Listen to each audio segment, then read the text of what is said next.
अगर आप भी चाहते हैं JRS म्यूजिक के सभी वीडियो आप तक तुरंत पहुंचे तो हमारे इस चैनल को लाल बटन दबाकर सब्सक्राइब करें और साथ ही साथ बेल आइकन को दबा दें ताकि सभी नए वीडियो आप तक तुरंत पहुंचे।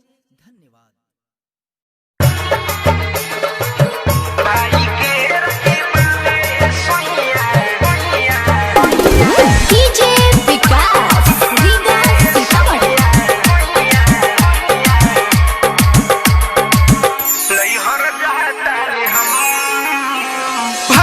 बहिन के हवे पाउन परब सुन लीजिए हमरो बलम।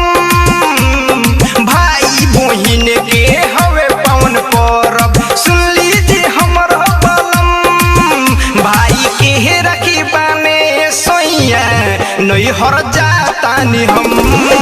भाई के रखी बाने सोइया नैहर जातानी हम।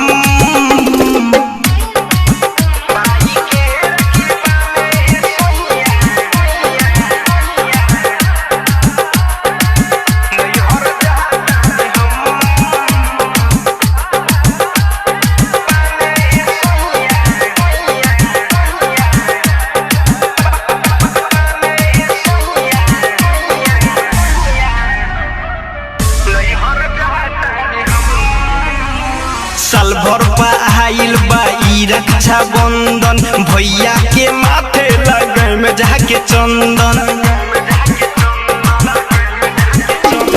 साल भर आइल बा ई रक्षा बंधन भैया के माथे लगे में जाके चंदन। चलाइब रहम न हम भाई के रखी बाने सोइया नैहर जातानी हम। भाई के रखी बाने सोइया नैहर जातानी हम।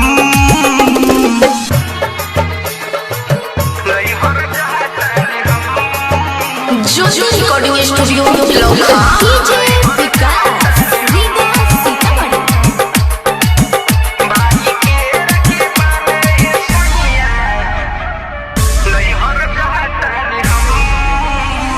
पल महाविनय भाई के बानम हम रखिया भेंट कहिले मुई आइल मोरा सखिया।